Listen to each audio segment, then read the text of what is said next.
Há muito tempo. Eita. Então, vamos lá. Segunda verdade. Tornou-se homem. E o Verbo se fez carne e habitou entre nós, cheio de graça e de verdade. E vimos a sua glória, glória como do unigênito do Pai. Então, Filipenses 2:5 fala também que o qual não teve como usurpação ser igual a Deus, mas a si mesmo se esvaziou, sendo reconhecido como ser humana, a si mesmo se humilhou, sendo obediente até a morte e morte de cruz. Então, muita gente acredita, né, existe uma linha teológica que acredita que Jesus, enquanto homem aqui na Terra, era 100% homem, 100% Deus. E a gente vê que, na verdade, ele era só 100% homem. Por quê? Primeiro que seria fácil, se ele fosse Deus, fazer tudo o que ele fez. Não estou dizendo que Jesus não era Deus. Jesus era Deus, foi Deus por toda a eternidade. Mas ele abriu mão dos seus preceitos de Deus, abriu mão do seu poder de Deus, da sua glória de Deus. Cara, eu estava numa comissão de prova com um irmão muito querido, um amigo meu de turma lá da aeronáutica, e ele hoje é pastor na igreja aqui em Piedade. Quando eu falei isso para ele, cara, ele só faltou me bater. Ele, como assim? Isso é uma heresia. Mas aí depois a gente foi conversando, foi pesquisando. Ele consultou o bispo, consultou não sei quem. Ele bateu muitos e fundos. Aí depois dos 2, 3 dias, a gente bateu nesse assunto. Aí ele, tá, eu até aceito que ele era Deus e decidiu não usar nada, nenhum atributo de Deus, mas ele era Deus. Mas, tá bom, filho. Tá bom, se você é isso, porque dá no mesmo, né? O que, na verdade, isso importa para a nossa caminhada é que a gente não tem desculpa de dizer que a gente peca ou que a gente não consegue obedecer a Deus. E Jesus conseguiu fazer qualquer coisa que ele fez porque ele era Deus. Não.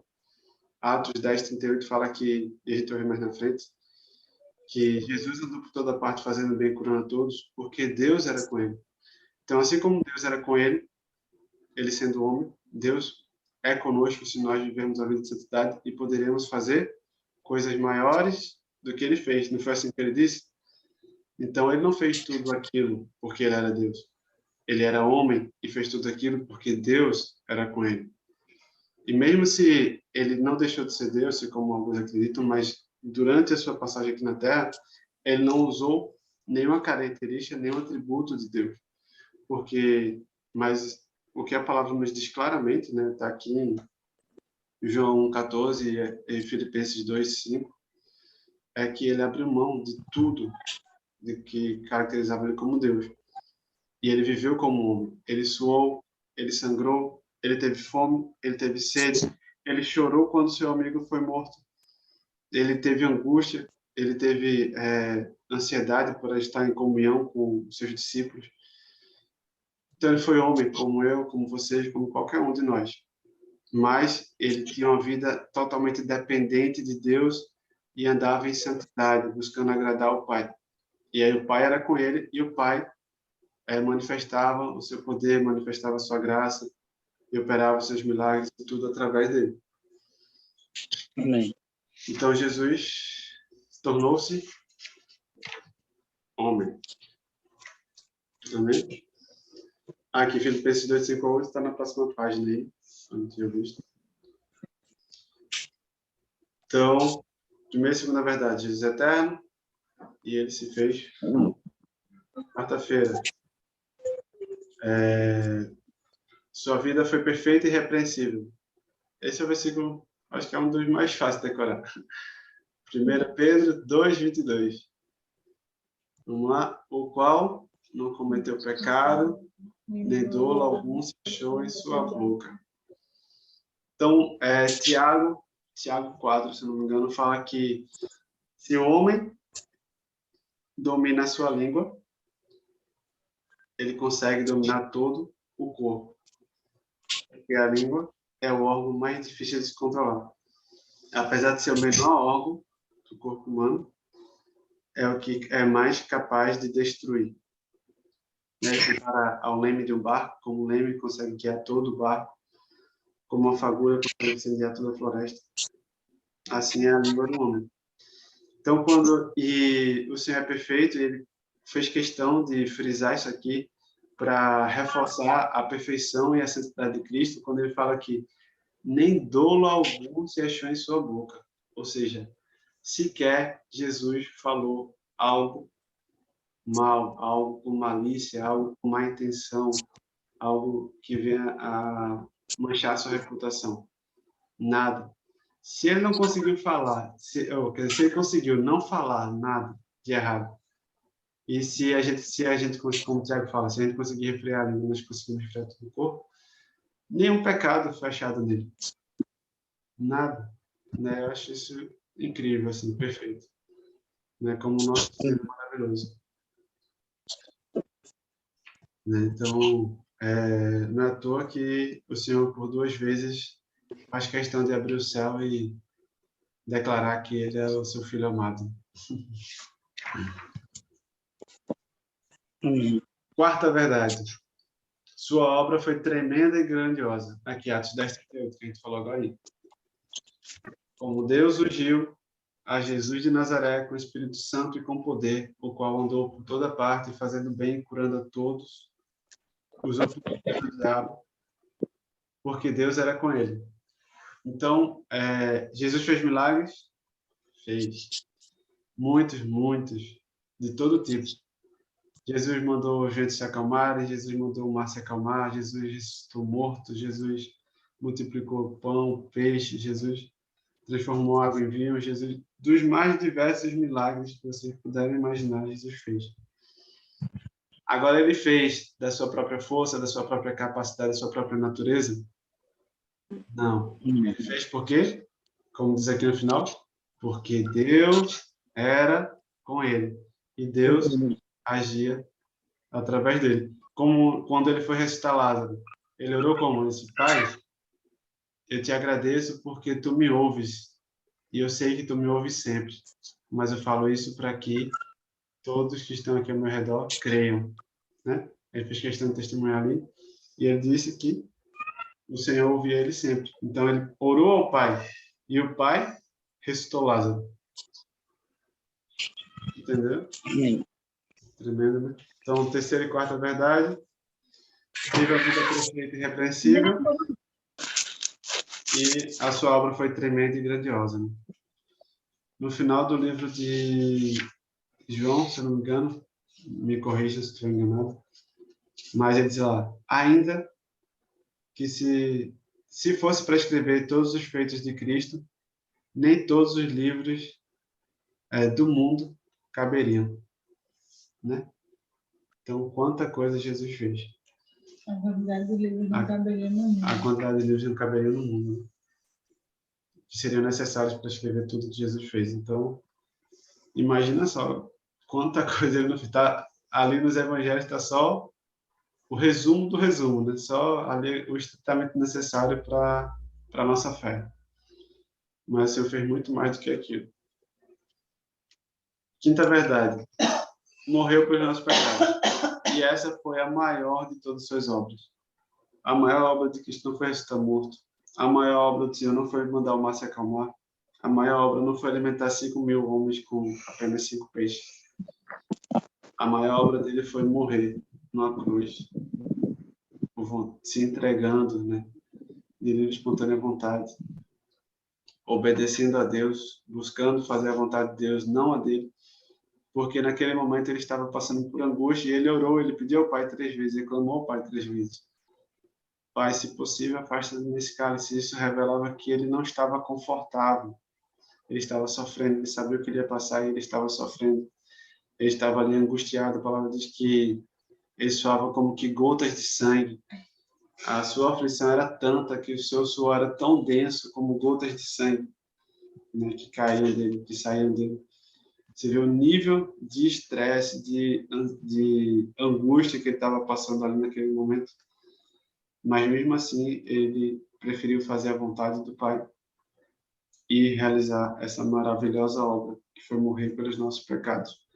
E graças à sua obediência, à sua dependência total do Pai, hoje nós temos vida, né, e vida abundante em Cristo. Hoje nós temos livre acesso ao Pai.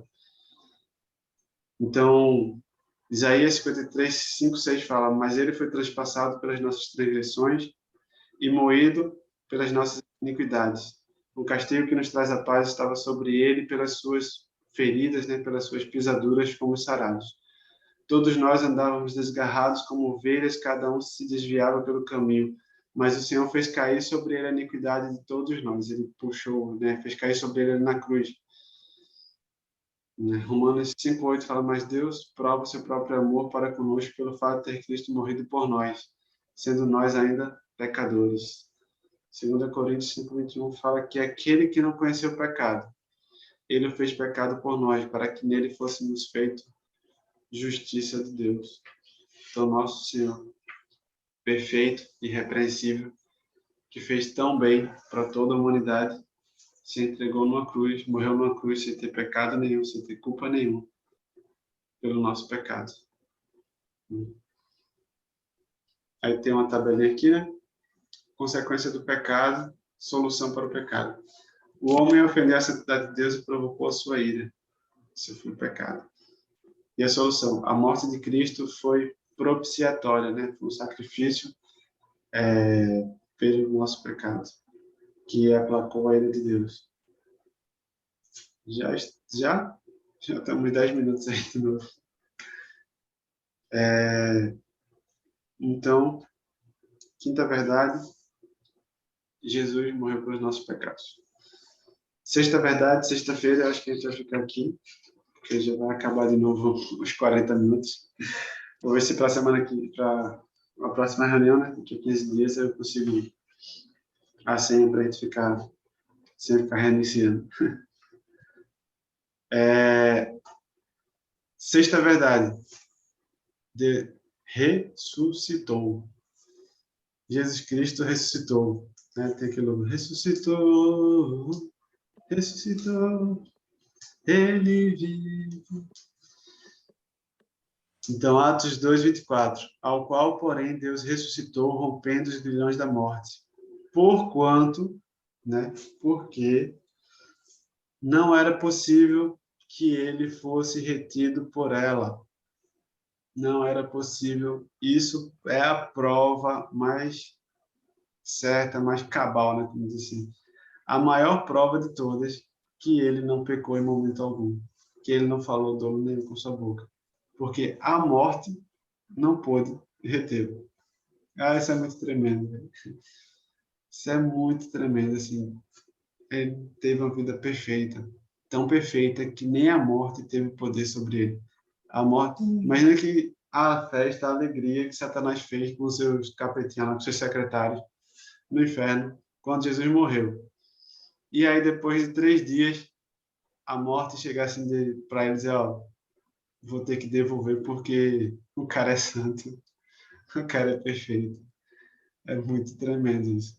Muito maravilhoso, né? Assim, não tem como explicar, não tem sentimento que alcance essa plenitude. Né? E no dia de Cristo, né? A morte vai falar a mesma coisa de nós. Não por nós não pecarmos, mas pelo sacrifício de Cristo, a morte vai dizer, ó, a gente vai ter que devolver esse povo todo para ele, porque todas as dívidas, todos os pecados já foram pagos por aquele que eu não pude segurar lá atrás. É maravilhoso, é tremendo, sim. Então, Deus o ressuscitou, porque a morte não tinha poder sobre ele. E foi exaltado. Esteja absolutamente certa, ó casa de Israel, que é esse Jesus que vós crucificaste, Deus o fez Senhor e Cristo. Filipenses 2, 9 e 11, pelo que também Deus o exaltou sobremaneira. Ele deu um nome que está acima de todo nome, para que ao nome de Jesus se dobre todos os joelhos no céu e na terra, debaixo da terra, e toda língua confesse que ele é Senhor, para a glória de Deus Pai. Deus o exaltou porque ele se humilhou, né? Está lá em Filipenses 2:5-8, depois do versículo 8, Deus começa a exaltar, né? É um texto contínuo. Na primeira parte, Jesus se humilha, se faz homem, obedece até a morte.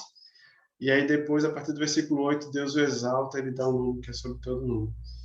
Então, Jesus fala que aquele que quiser se exaltar será humilhado, mas aquele que se humilhar por causa do nome dele será exaltado, né? E ele foi o maior exemplo disso.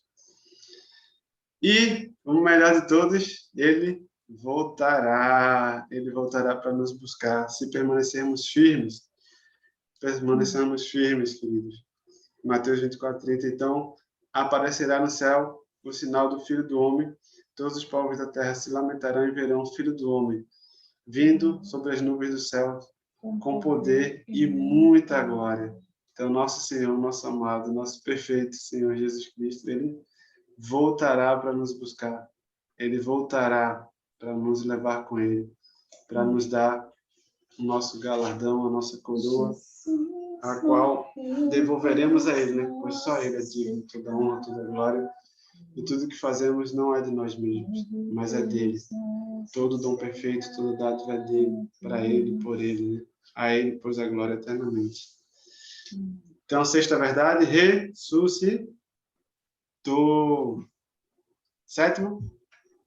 Foi Exaltado. E, todo mundo junto, 1, 2, 3 e... Parar. voltará. Deixa eu ver. Essa é a razão da nossa esperança, querido. Toda a esperança da nossa vida está em que ele voltará. Amém. Nós dormiremos e aguardaremos o dia que ele voltará e nos ressuscitará com ele para banquetearmos, participarmos do banquete lá com ele, para celebrarmos a nossa boda, né? A festa do casamento da noiva com o noivo. Nós, como igreja, somos noivo, aguardando o nosso noivo Jesus vindo nos buscar, enquanto ele está lá nos preparando morada, né? Então, glória a Deus. Amém. Vamos, e aí? Muita coisa para digerir, né? No próximo, vamos estudando aí, eu vou fazer a sabatina dos versículos. Todo mundo decora aí os 8 versículos aí das verdades sobre Jesus, que eu vou perguntar. Tem que saber de qual. Não vale colar, não. Quando eu estava estudando isso pela primeira vez, eu saía no trabalho falando para todo mundo. Chegava assim, a pessoa perto de mim e dizia, ó, querido, sabia? Jesus é eterno, se fez homem. A galera com a minha cara assim ficava olhando, doido agora. A frase é boa, agora o versículo. Então, mas você começa como? Decorando os pontos. E aí eu fiz essa sequência, né? É uma sequência. E aí eu liguei tudo para ficar mais fácil de memorizar a sequência, né? Uma história só. Sem contar que são mais de 8 versículos, né? Em cada texto. Não, então, só precisa um. É só o primeiro de cada verdade. Por exemplo, tem uns aqui, o que ele morreu pelos nossos pecados tem 3. Não precisa, só precisa um. Só precisa um de cada. Pode ser qualquer um. A maioria são conhecidas, assim, é tranquilo, mas porque são bem... Eu já tentei, aí toda vez quando eu começo eu esqueço. Quer tirar tanto? Fica, não? É porque tem que ficar falando, né? Vai pela repetição. A memorização é pela repetição e falar é bom. E aí, quando a gente fala, a gente já está evangelizando, que é o mandamento do Senhor, né? Fazendo discípulo, proclamando a verdade, e está treinando, se edificando e memorizando a palavra. Então, vamos falar, meu povo. Primeiro, passar aí na rua, na fila da padaria. Simone Duda. Primeira. Vamos quebrar essa vergonha aí, quebrar esse gelo e vamos falar de Jesus. O Anselmo vai falar para todo mundo na pizzaria, não é, Anselmo?